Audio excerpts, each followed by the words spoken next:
This illustrious panel is going to talk about new economic, business, legal, and regulatory developments in this brave new ICO, crypto, AML, KYC world. It's going to be wide-ranging. And I'm just going to start on this side and kind of go over and let people introduce themselves. And I'm going to, oh, you got a mic. Wow, this is so organized. Mic. Hans. Hans was my dad's name, so I love the name Hans. Anyways, Thank you. I'm Hans Lombardo. I'm from a company called Chain of Things, and we have formed a JV to produce a identity verification app called BlockPass, which we started working on about a year ago, and we've launched. And it very much is a reg tech, a regulatory technology that focuses on KYC as a service. We provide KYC and AML through the app for any. The lower hanging fruit really are the crypto businesses that we're targeting. That includes exchanges, token offerings, crypto banks, crypto cards. And so we're very much in the center of this sort of regulatory change because, as you know, in China and Korea, they have outlawed ICOs. Major reason is because they're anonymous, and they want to. There's a chance that they'll come back in those countries when there is KYC done on the investors and there's actually a platform. In what jurisdictions are you in? We're global, so we're trying to cover wherever. We're based in Hong Kong, right? And we have a development team in Vietnam, and we have an sales office in London. That's great. Hello, my name is Alexey Kirienko. I'm co-founder and CEO at Exante Brokerage Company. I'm also co-founder at Stasis blockchain project and mining hardware company called Camino, and a few other projects. We are operating under European license for over seven years, so I know a bit about this AML, KYC issues.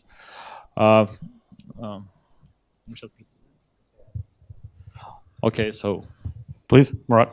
Okay, my name is Marat Kichikov. I'm managing partner with Bitfury, mostly responsible for investments and partnerships. And basically, Bitfury is well-known mining hardware producer. But beside that, we're actually involved in many different other projects. We're investing. We're doing extremely interesting software projects like Exonum, Lightning Network, and other stuff. So, in terms of presence, we're also global, like you said. That's basically it is. I think crypto is inherently global. Hey, Michael Chibanian. I'm local. I run a local exchange called Kuna. Bitcoin Foundation Ukraine co-founder. Launching an association, launching a blockchain hub in February. BTMs, cash trades, everything on this part of the world. So Ukraine, Russia, Belarus, a bit of Kazakhstan. And you know the answer to any question? Pretty much. Apart from football. Oh, well. American football or like soccer?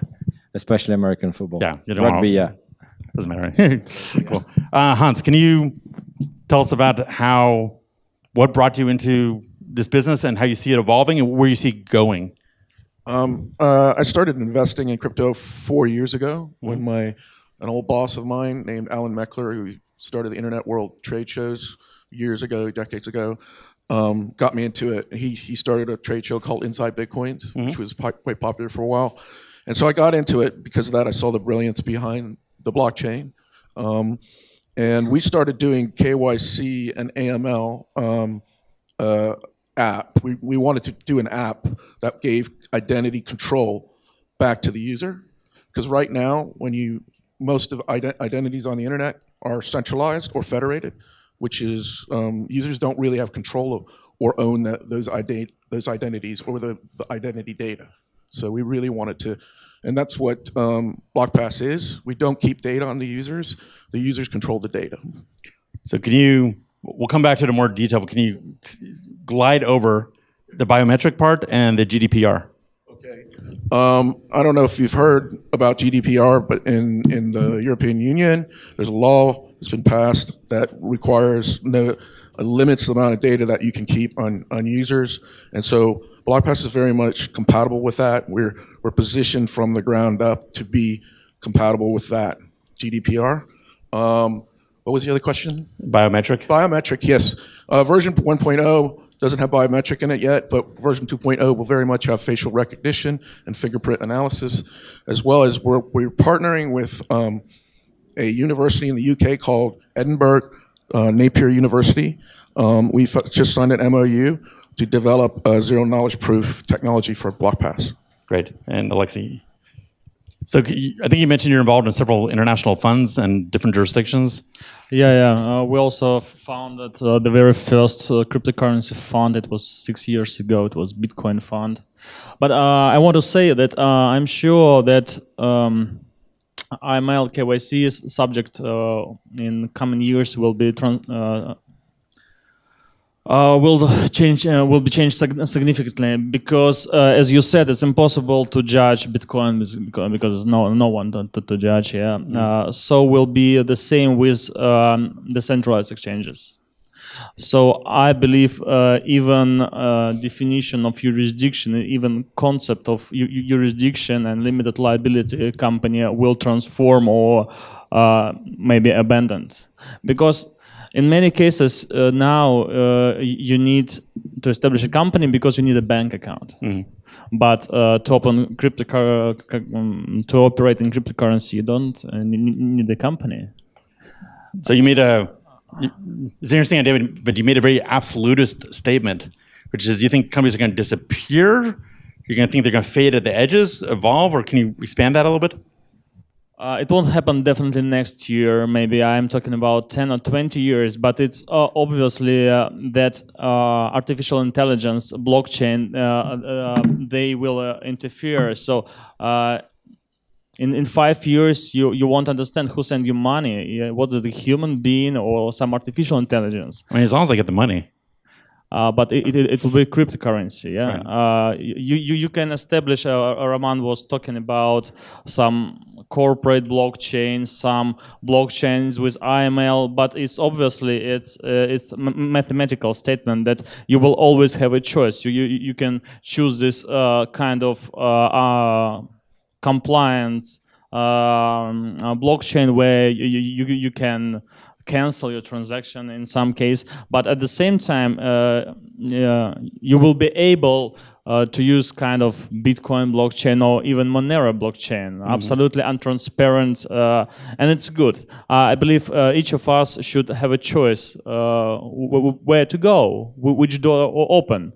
Can I keep my private key, or maybe I should delegate this to some kind of bank or something like this? Gotcha. Let's go. So now we're going to not ask KYC questions, but we're going to ask sort of industry evolution questions. So I think you mentioned Bitfury, if I'm saying correctly, started off with mining, then you've evolved since then. Can you sort of go into a little bit more depth about the background and then where you see this market as a whole going, where the opportunities are, what's going to shut down, what's evolving, not from a regulatory perspective, but just from a industry observer perspective? Yeah, you mean general view on ICO markets, or what kind of market you would like me to? Let's take it slice by slice. Okay. So the ICOs first. Yeah, no. So I know many. Probably a lot was saying. A lot was already saying today about ICOs. My personal view on it that it's definitely the hype, and probably probably 99% of it is close to the scam, but still 1-2% of it maybe will appear as a new great technology companies. How to find out this brilliance in the sand. I think we coming to this point where some technology or some approaches will appear. Some ideas how to differentiate, how to clear the strategy, how to find out more about project, about founders. I believe when we're talking about currencies, like Alexei said about Anonymous? anonymous currencies, and KYC, it is a choice, but still, when you're raising the money, anonymous is not so good because you have to realize who gave you this money, to whom you're responsible, who is backers, who is advisors. I really like the idea of it's called stacking or staking when you put something Proof of stake, or not proof of stake, but it's when for example, if you're an advisor or if you're a founder or if you're raising money, you put some collateral, in it's almost like putting up a bond to prove that you're for real. Some sort of that, right? And there is there'd be a lot fewer advisors on all these ICOs. Exactly, it would be great. If you're an advisor and you putting your name on it, you're backing someone, just put some money, and if they will screw, you'll screw as well. And do you get additional upside in exchange for your enhanced risk? Something like that, yeah, something like that. And there is a lot of ideas right now circulating about that. And there is, I really like the ideas about proof of your legibility, or let's call it this way. Got it. Right. Now, do you think ICOs are going to evolve or get replaced by something else, or no? Just go away. It's already taken. No. It's already sustainable. It already exists. It will be, but it will. It probably it will go through this period of Wild West, and it will come to something more sustainable. And of course it would be regulated, but regulated some other ways. It would be regulated by protocols. It would be regulated by some ideas we'll see, because as a new market, it will bring the new rules, and new technologies. That's what I believe. I like how you're alluding to protocols, because to me that's almost like de facto international law. With right now there is a few teams is working on creating the protocols for your let's say even for your identity, right? Even to prove different types of proving your identity, different types of proving your reputations. That's very important stuff. There is a great team with co-founders of LinkedIn right now working on the. It's actually, it might be a protocol, when you basically prove your reputation. Right. And that's kind of like, there is a great ideas about different currencies and blah, blah, blah. Maybe it's utopia, but it definitely makes sense in the future economy. At least it's improvement. Yep. So what's the question again? Sorry. Well, I didn't ask it yet, but we're getting there. Wait, if you know the answer to every question, what was my question? No, I won't do that to you. All right, so you're like Mr. Exchange, along with Mr. Other things. What's your view on decentralized exchanges versus centralized? Jurisdiction, technology? I mean, where do you see the pros and cons of each model? And are they inherently competitive, or can they kind of grow together? I'm very much pro decentralized exchanges because waking up every morning waiting for bad news is not kind of good life. So holding other people's money is a huge risk, and it's not only to crypto. I mean any funds. So we're talking about traditional banks, wherever they also get hacked. So we need people-proof solutions of custodian. We can call it that way. So once we have the decentralized exchanges, you will be a king. I think it will be a real good, what you can call it, improvement of the whole industry. We're going to move to the next level. So I'm really waiting for decentralized exchanges. I know it's unusual coming from a person who owns the centralized exchange, but there is so much else you can do when you have decentralized exchange. Got it. So it's sort of like creative destruction, maybe. It will be disruptive. It will be disruptive technology inside of disruptive technology. Interesting. Something like that. And then do you see any issue tying decentralized exchanges in with endpoints like the teller machines, or is that a non-issue? Teller machine is something which touches the real world, where bank rules and the government rules. So the only solution right now I see is the combination of national cryptocurrencies, fiat currencies, plus private fiat currencies, private, decentralized currencies, and combination of both of them. In that way, it can work, decentralized exchanges. But then it will be the national cryptocurrencies which have the most questions arise. Because right now, coming from what they say in the news, they want to create alternative to the banking system, but on the blockchain, and kill the cash. And by killing the cash, you kill the privacy, you kill the freedom. And I definitely don't want that to happen. So I'll be very careful with the national cryptocurrencies. Interesting. And I'm going to ask you the ringer question that I'm going to be asking everyone else. So if you had a prediction, hope, or wish for 2025 that touches on this world, and I'm just putting you on the spot, what would it be?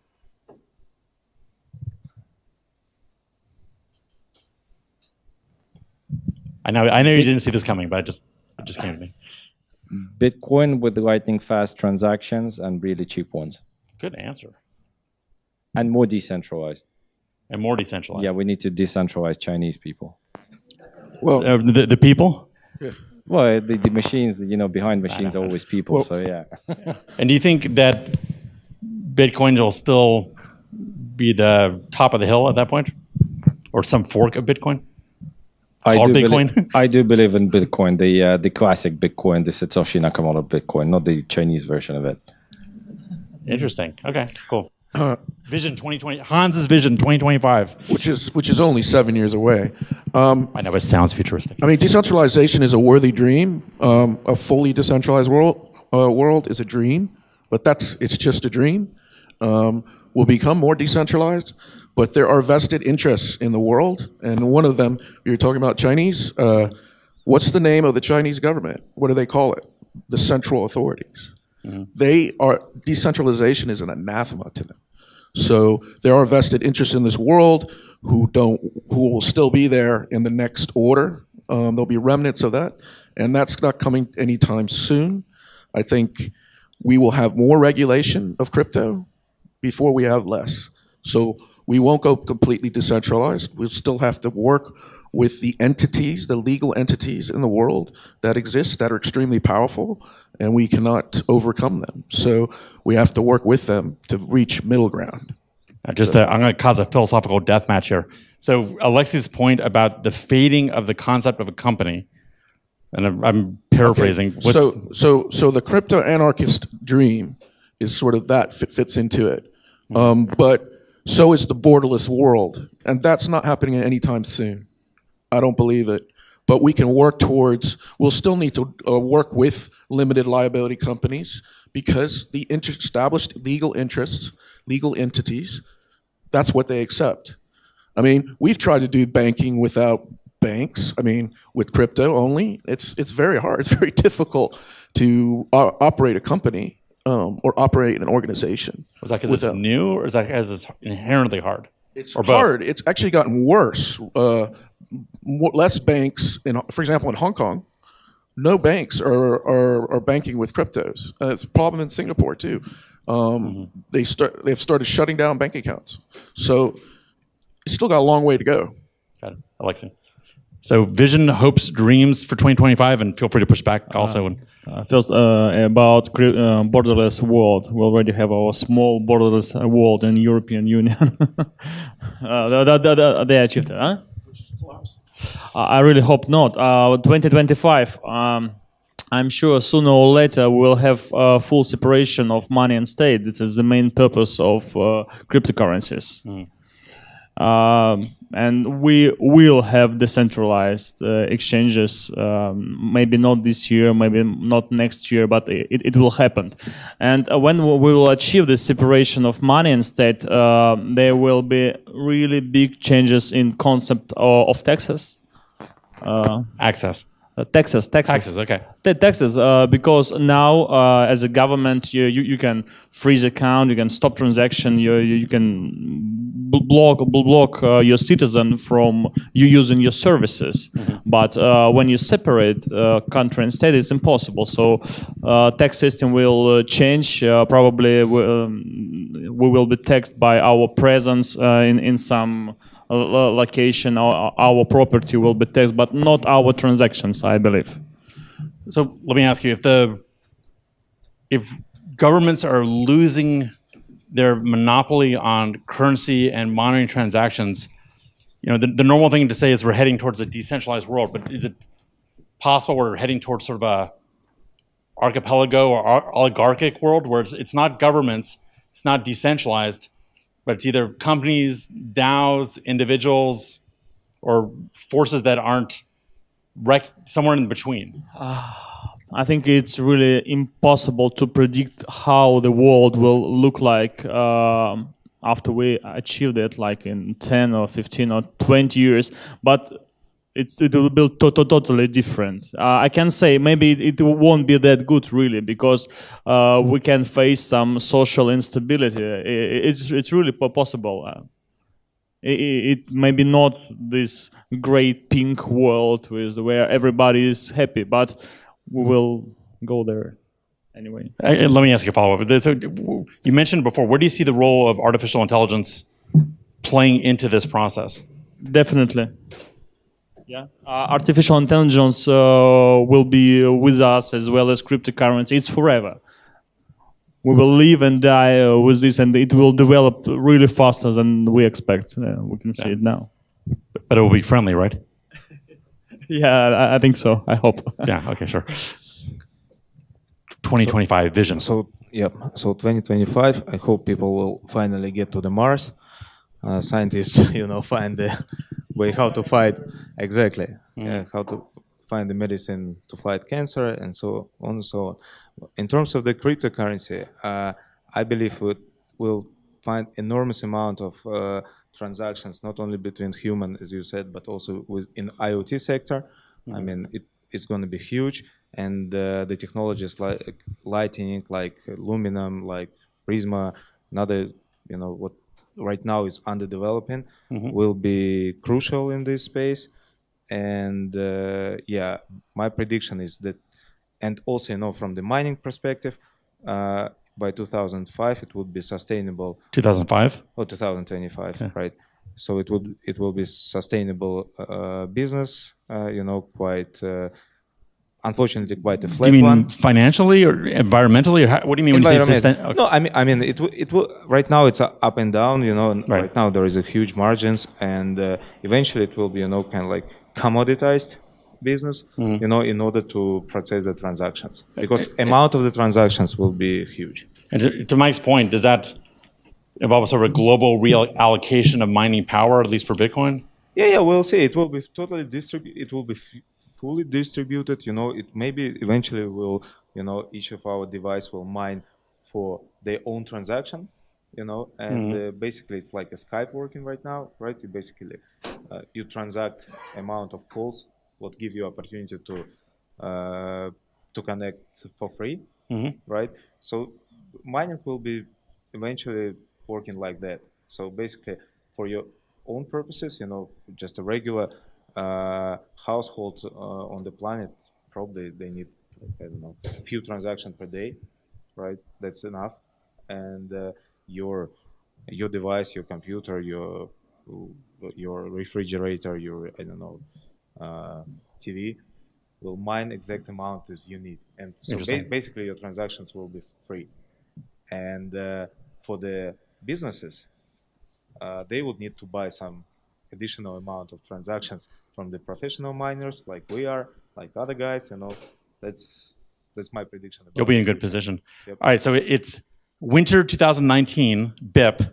Right. Right. Okay, we're watching you on video That's right now. That's perfect. Okay, and so in winter 2019 BIP, watching you, Hans. Let's remember, what was Bitcoin going to be for that BIP, and what was Ethereum going to be price-wise? Really? You want to remember? You're in front of a group looking at this video right now.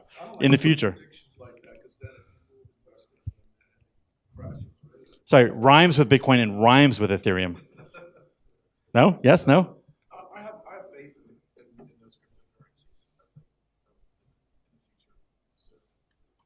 cryptocurrencies. Was that 10% faith or 1,000% faith? Okay. You're off the hook. So sorry, I don't do any advice or predictions in the financial. I see my last question was most fruitful. Okay. But it will be high in future.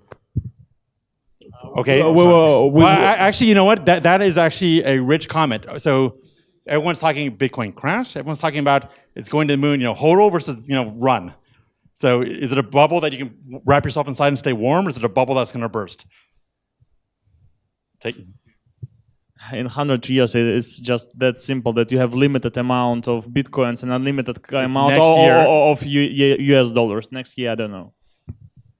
Oh, wait, but you made it, okay, but in the long run, given the inherent scarcity and cap of supply on Bitcoin, yeah. I'll make a couple predictions. There will be more countries where cryptocurrency, like in Japan, is accepted and regulated. There'll be more regulations, but that will be a good thing. We'll see more countries where it's more acceptable. China will probably have crypto again, but it'll be very centralized. Interesting. Murat? No, my hope for the future that each cryptocurrency, including Bitcoin, Ethereum, Ripple, what you said, the rate of these currencies will finally reflect the demand and supply. And basically that's how it's supposed to be. And I believe that for 7 years we can figure it out. And the man with all the answers gets the last word. Lay it on us. So far, to summarize our discussion, the key problem we have is not the banks, because banks are regulated by the government. So what we need to do is decentralize the government, and then we solve the problem. And that's what we're doing in Ukraine, decentralized way as well. So let's decentralize the government. Yeah, home team. Bitcoin, it will be big. Ethereum, don't really care. Okay, everyone, thank our panel. Thank you, guys, thank you very much. That was lively. That was great.